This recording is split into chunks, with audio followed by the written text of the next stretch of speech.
Dieu désire une relation intime avec chacun de nous, loin des regards humains. Jésus nous enseigne dans Matthieu chapitre 6, verset 6, « Mais toi, quand tu pries, entre dans ta chambre, ferme ta porte et prie ton Père qui est là dans le lieu secret. Et ton Père, qui voit dans le secret, te le rendra. » L'intimité avec Dieu commence dans le secret, dans un lieu où il n'y a ni spectateurs ni applaudissements.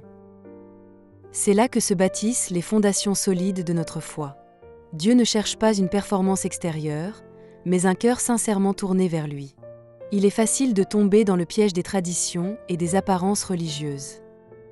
Pourtant, Dieu cherche une relation vivante, non une religion froide.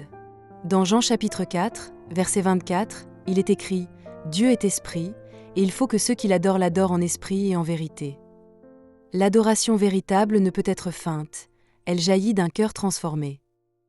Développer une relation personnelle avec Dieu, c'est dépasser les simples rituels et rencontrer le Dieu vivant chaque jour, dans la sincérité et la vérité. La puissance spirituelle ne vient pas de l'homme, mais de Dieu. Ceux qui passent du temps dans sa présence reçoivent sa force. Dans Ésaïe chapitre 40, verset 31, il est dit « Mais ceux qui se confient en l'Éternel renouvellent leur force. » C'est dans l'intimité que Dieu déverse ses dons, sa sagesse et son onction. La véritable autorité spirituelle est le fruit d'une vie cachée avec Dieu. Cette puissance se manifestera naturellement en public, sans que nous ayons besoin de la forcer.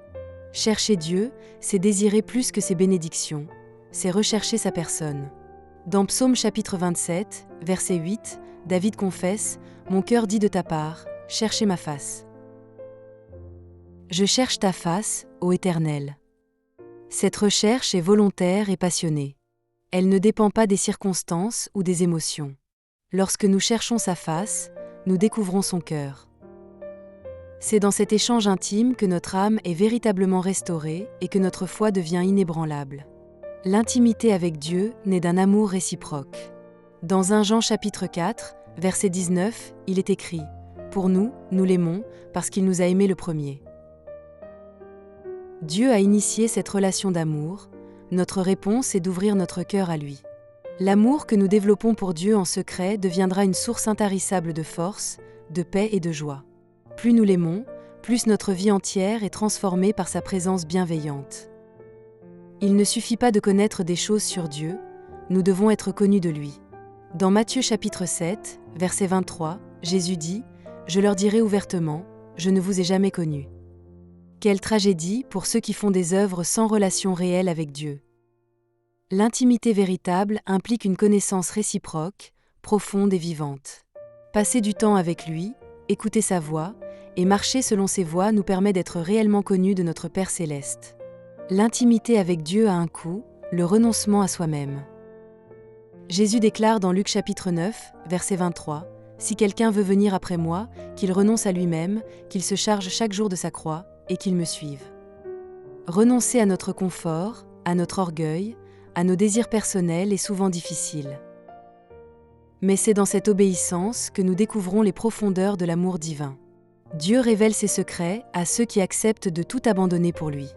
Dans notre monde bruyant, Dieu parle souvent dans le silence. Dans 1 Roi chapitre 19, verset 12, il y entend Dieu dans un murmure doux et léger. C'est dans le calme et la tranquillité que notre âme perçoit sa voix. L'intimité avec Dieu nécessite des moments de retraite, loin des distractions, pour entendre ses instructions. Ce silence fertile nourrit notre esprit et nous fortifie pour les défis de la vie. Là, dans l'invisible, Dieu prépare ses serviteurs pour l'accomplissement de sa volonté.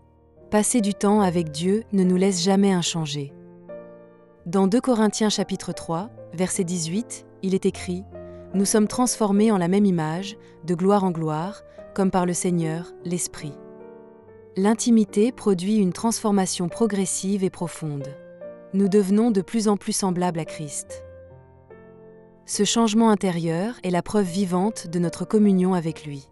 C'est ainsi que sa gloire commence à rayonner à travers notre vie, naturellement, sans effort humain. Ceux qui ont une vie cachée avec Dieu produisent des fruits visibles.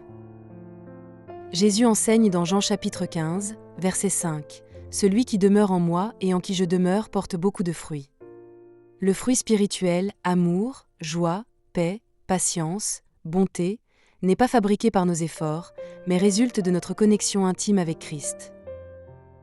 En demeurant en lui, notre caractère est transformé, et notre vie devient un témoignage vivant de sa puissance et de sa grâce. La prière fervente, dans le secret, produit des miracles en public. Jacques chapitre 5, verset 16 affirme « La prière fervente du juste a une grande efficacité ».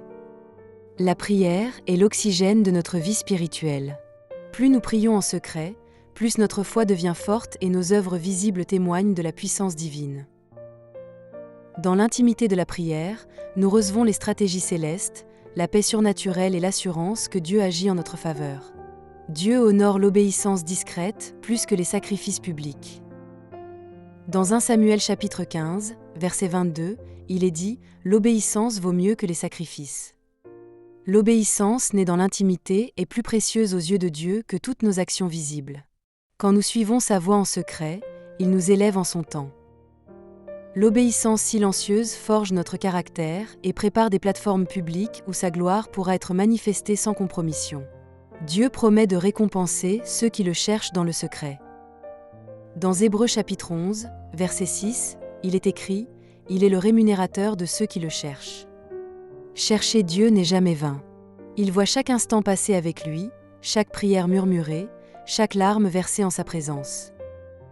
La récompense la plus précieuse n'est pas matérielle, c'est sa présence elle-même. Mais ceux qui lui sont fidèles en secret verront aussi sa faveur éclater publiquement dans leur vie. Quand notre vie est cachée en Dieu, sa gloire se révèle naturellement. Dans Colossiens chapitre 3, versets 3 à 4, il est écrit « Votre vie est cachée avec Christ en Dieu. Quand Christ, votre vie, paraîtra, alors vous paraîtrez aussi avec lui dans la gloire. » Ceux qui choisissent de vivre dans l'intimité avec Dieu participent à sa gloire. Le monde verra la différence, non par nos œuvres humaines, mais par le reflet éclatant de Christ en nous. Dieu nous invite constamment à une relation plus profonde avec lui. Dans Apocalypse chapitre 3, verset 20, Jésus dit « Voici, je me tiens à la porte et je frappe. » Il désire entrer, souper avec nous et partager une communion intime. L'intimité avec Dieu est un voyage sans fin, une aventure où chaque jour nous découvrons davantage son amour. Acceptons cette invitation divine, cherchons-le de tout notre cœur, et sa gloire resplendira à travers notre vie pour l'éternité.